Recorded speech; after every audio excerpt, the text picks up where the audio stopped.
Hello and welcome to Rockies Recap, a part of the Rockies Now podcast network. My name is Steven. Right there is co-host Tom. There we go. Tom is saying hello from Wisconsin. I am, of course, saying hello from my home in Loveland, Colorado. Tom, the Rockies won a series against the best team in baseball, the Philadelphia Phillies, after losing a pretty, I guess, disgusting series against the Oakland Athletics. And I mean that by every sense of the word, because the bullpen really struggled in Oakland, and it kind of struggled in the game two against the Phillies last night. But overall, it was a pretty good weekend for the Rockies as we get ready for Memorial Day tomorrow. I think honestly it was a great series. As I commented on the post after the game for game one, I said the best way to come to recover from a bad series loss in Oakland against the middle of the road badish team like the A's. Again, we don't know if they're the worst team in baseball, is to beat one of the better teams in baseball, and that's exactly what they did this weekend. Yeah. Overall, they played very very well, except just game two just ran out of gas. Yeah. So yeah, game one. Without so tonight, because of Memorial Day holiday, because we have busy stuff on our hands, and of course, I know you guys who are watching have some stuff on your schedule as well, having family over, that sort of thing, parties, and not to mention, I've never seen so many cars in my subdivision because of all the open houses and parties. But anyways, we're gonna kind of keep it short for you guys tonight in the recap. But in game one, as you can see on the graphic that we have here, awesome graphic I made like in 5 minutes. The Rockies beat the Phillies game one, walk off Ezekiel Tovar. That was an awesome game. The Rockies were actually down 2-1 going into the ninth inning. I think was it Alvarado? Yeah, Alvarado was Yeah. pitching, closing the game, and he's been good this year. I mean, again, you're facing the best team in baseball, probably one of the best closers in baseball, and Jacob Stallings, who's had a phenomenal year, backup catcher. And he's probably been one of the best backup catchers in the National League and maybe even in baseball as well. But he's had a really nice year. First pitch, fastball, basically right down the middle of the plate, maybe a little bit inside. Jacob Stallings crushes it to tie the game. I watched it live. I'm like, no freaking way. Like, he actually did that. Like, and not to mention, he's been like clutch in a lot of the at bats, especially late so far this year. And you and people know and remember that was it early in the season when they were playing, I think, the Rays? No, the Mariners. The Mariners. It was the final game against the Mariners. No, game two. Sorry, I got my games confused there. But he hit that home run, or it should have been a home run, but it was fan interference, and that didn't count.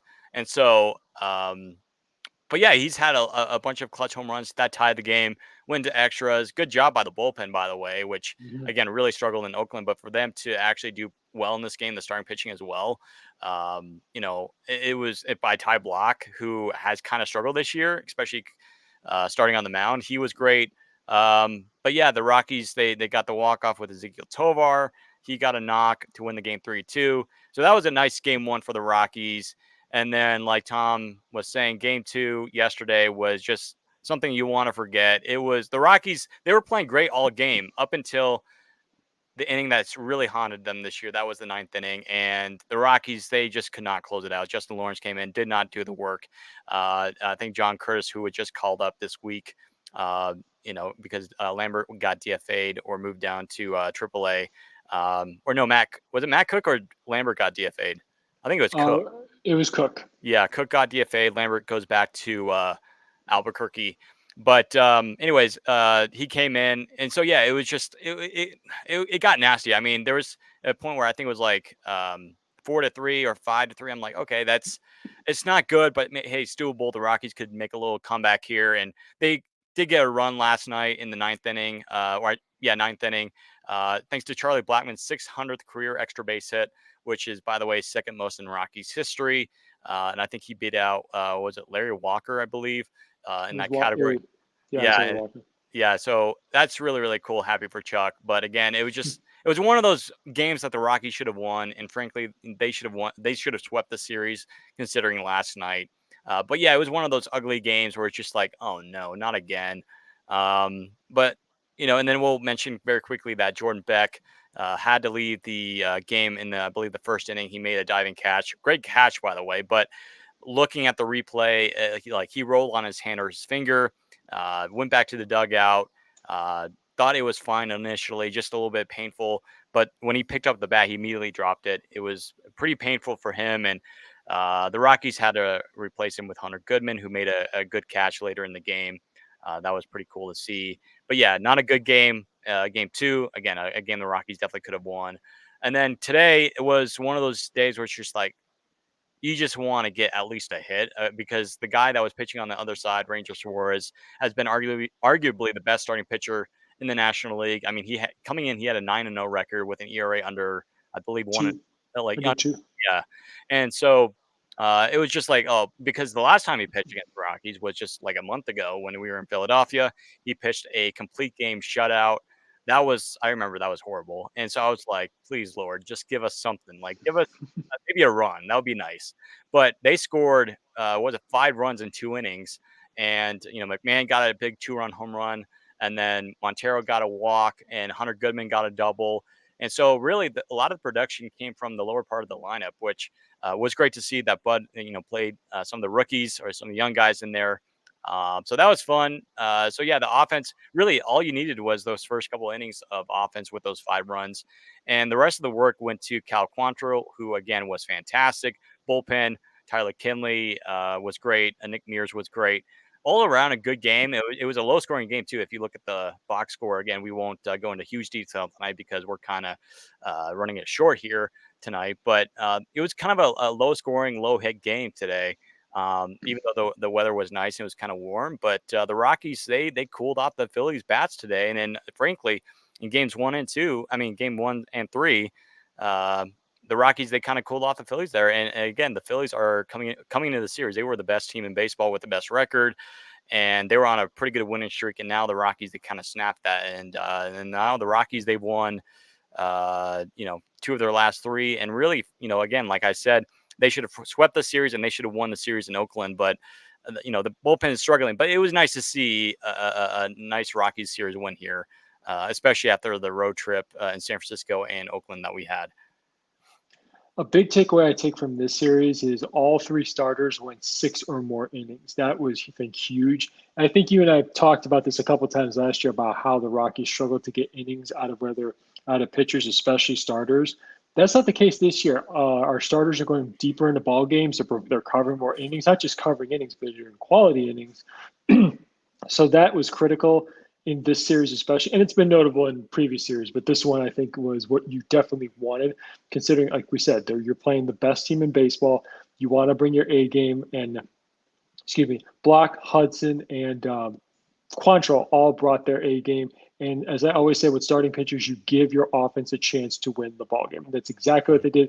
But just in game 2, we ran out of gas, and the Phillies, they showed that great teams can at least find ways to win against whether you're playing good teams or bad teams overall. But that was the thing. And Rymack, that guy continues to stretch his case to be an all-star. And Tovar, I think it was game 1. I think he had a 4 hit. Was it he had 4 hits? 4 hits. Yeah. Yeah, that was awesome to see. Yeah. I think I commented on social media. MLB better. I think I'm paraphrasing what I said here. MLB better take notice because you're going to be seeing more great things from this guy. And you and I talk a lot about him. He's just going to continue that line of solid shortstops we've had over the last 15, 20 years. Mm-hmm. But overall, like I said, this was, again, you want to win a series against teams you think are worse than you, i.e. the Oakland A's. Unfortunately, you have bad series, you're going to lose, especially with a team like this who's trying to find its identity. And this series, everybody just brought our A game, especially in games 1 and 3, and we won the series. And does that mean the Phillies aren't going to make the playoffs or that we're better than the Phillies? No, not necessarily. But it's just overall, it's just something that I think is great, especially at home. Yeah. Yeah, when you talk about Tovar, this is a guy that we started hearing about in like 2021, 22 when he was coming up through the farm system, and we were like, okay, this sounds promising. And he had, I think, some injuries in the minor leagues, and we were a little bit concerned about that. But again, it's really great to see Tovar, starting to become that guy. And again, he hit his 200th career hit on the road in San Diego, which was a home run. And I think he's the youngest player in Rockies history to reach 200 hits in his career. And again, it's remarkable for the size that he is and the age that he is. And like you said, he continues to get better every single night. And he's not striking out as much like he did last year. And defensively, he's never been better. Yeah, he'll make an error or two, but like I think it was last night, he made a pretty. I think it was last night. He made a pretty darn good catch, over the shoulder catch in the outfield. He ran all the way from shortstop to the outfield, made a really nice running catch. But yeah, his offense is starting to click, and I think he's either the leader or right behind Mac in team RBI leaders. So Mhm. that's a positive. But yeah, talking about Ryan McMahon quickly too, like you said, the guy is making his case to be a first time All Star, which is something that I feel like should have been sent a lot earlier, especially Mhm. 2021 when he was off to that really good start, then cooled off the rest of the season. But I think this is going to be the year. They were showing a graphic, I think, in game one or game two of Alec Bohm and Ryan, and they were pretty similar. I mean, they're both basically one and like first and second in terms of different categories offensively, and so you're looking at the top two guys to represent the National League for third baseman in the National League. And again, these are guys that are beating out guys like Brian Hayes, who, he's not a big offensive guy. He's more of a defensive Right. guy. But then you're talking about Nolan Arenado, and the Cardinals are starting to get hot now. They're starting to click, but yet, like, it's been more, I feel like they're pitching and some of the younger players that are actually outperforming, guys like Paul Goldschmidt and Nolan. And so, but yeah, it's really good to see. And it's finally because I feel like for a long time we were like, has the contract extension gone to Ryan? Has it really, it was it really worth it? Is it like, did we waste that money? But I think really, and I think a part of it was because of defense. You look at McMahon, he's one of the best, if not the best, third baseman over the last couple of years in terms of DRS numbers and defensive metrics. And I know last year, Key Brian Hayes definitely deserved it, but he's going to win it one of these days. I feel like it's bound to happen, like we've been talking about for a long time now. But offensively, he's been one of the best third basemen in baseball, if not the best third baseman. But there's a guy that the Rockies are going to be playing over the next few days in Jose Ramirez, who's been scorching hot. I forget the Mhm. stat, but he's been like, I want to say in the last like 15 at bats, he's had like 8 home runs, which is crazy. He's on a crazy run. So I'm kind of scared. But, the Rockies, hey, they got to the Phillies, who were the best team or had the best record in baseball. Now, basically sharing that with them, or the third best record, I think, is the Guardians. So, hey, you never know. I mean, the Guardians, I feel like last year the Rockies won a series against the Guardians in Cleveland, but last year the Mhm. Guardians were a little bit more of a mid 500 team. But they have some players that are clicking over there. Their starting rotation is pretty solid. And so, really, I think as we start heading into the final segment of tonight's show recap, uh, I think really one of the things that you got to watch out for is Jose Ramirez, because the dude is on fire right now, and I feel like he's always done well against the Rockies. Or he feels like he has, but I don't know. I have to look at his numbers tonight or tomorrow. But yeah, I'm looking forward to the series because again, it's going to be on Memorial Day. Tomorrow's going to be awesome. I'll be watching the game and or at least the first part of it. And I'm sure a lot of you guys are going to be watching it along as well. And if not, just make sure that you're staying tuned to our pages. And of course, when we do the recap, I believe on Wednesday afternoon or Wednesday evening, when we do the recap. Now we're probably going to do evenings because we're starting to fix our recap schedules now. So, but yeah, I guess final thoughts for the Rockies. As they face the Guardians and after they've won a series against the Phillies. Overall, again, good series by the Rockies. It was nice. It was really really nice, and it's so weird because it's just like you lose a series to the Oakland Athletics, who they're not bad, but it's just like compared to the Phillies, they're not even close. And it's just like I was talking to a friend today, and like I was laughing a little bit because just like we lose a series to the A's, but we win a series against the Phillies. And honestly, like I said, we could have swept them if it wasn't for the bullpen meltdown in Game Two. But yeah, I mean, over like the Rockies, they've been playing competitive baseball. That's the good thing. They're not getting completely blown out of the water. That's the nice thing because in game one, we were like, oh boy, this is going to be a bad year. Is this going to be a bad year? Is it going to be one of those years? But really, there's hasn't been a whole lot of blownouts in the last few weeks. So that's been good. So again, just keep it up for the Rockies and, just don't give up those 16-run games. But yeah, the Rockies are staying competitive and especially against some of these postseason teams, it's been pretty cool. I will say, I think I'm not sure if the winning streak was snapped today, but they were on an 8 game winning streak. I'm not sure if it's extended to 9. Again, I would tell everybody, but I don't have my computer in front of me. I Are just you got talking my about the phone. Guardians? Yeah, the Guardians. Yeah. Yeah, I would tell you guys the Yeah. exact number, but I don't have like, my computer in front of me. Mhm. One thing I'll tell you is being a White Sox fan and seeing Jose Ramirez play numerous times over the past several years, including, I think I mentioned this on the podcast before, I was in the stands live during the Anderson Ramirez brawl in Cleveland last season. So Yeah. that was quite a sight to be part of live in a stadium full of people. Yeah. I will tell you about Jose Ramirez. Every team strategy meeting going into a series against him, he is the guy you don't want. You want to make sure he doesn't beat you, but Yeah. that also deters away from the other guys in the lineup. That if they get on base, he is fantastic with runners in scoring position. So Yeah. don't ignore his teammates. Otherwise, if they get on, whether it's one man on, two, or bases loaded, he will burn you if you give him a Yeah. chance. Okay, this came to my mind right when you were talking about the Anderson and the what happened last year with Anderson and Ramirez. Uh, are you surprised that there was no brawl in this series considering what happened last year? And second, Oh, what are your thoughts on the Harper ejection in Game One? you're talking in terms of Harper getting into a Y- tussle with the Rockies. Yeah, or I should say Uh, with the umpire in Game One. well, first of all, and I'll comment real quick on last year's Yeah, scuffle. I think that's something I think would blow over, considering the majority. I didn't see many of the games live. I don't think that in Game One. I don't think the crowd booed him, didn't they? He didn't get a booing or no, anything. I don't think Yeah, I so. mean, I mean, there was some boost. I mean, there's always going to be some boost for Harper, kind of like yeah, Machado. he gets booed a number of places that he goes, particularly Washington. They're still not over it. Um, The Harper ejection, I think that was BS. I mean, come on. The guy is, I understandably, he just tossed his bat down. He did kind of spike his helmet. But all he did, I don't know what he said, but from reading his lips after he was done, he said, I'm just trying to have a conversation. Station, yeah, yeah, If a guy just wants to simply ask that, if a hitter says, I don't agree with that, or say, oh, I thought that was inside, or that was down, he's just giving his opinion. Now, if I'm an umpire, if you get in my face and start screaming and yeah. yelling at me and putting your finger in my face, okay, you're gone. Hit the showers. But I'm just tired of umpires giving the quick hook when the guy is just simply trying to have a discussion. Again, Harper has a reputation, as you pointed out, but I think it was ridiculous. Just let the guy talk a little bit, and if he then starts screaming at you, that's when okay, you're gone. Get out. Yeah.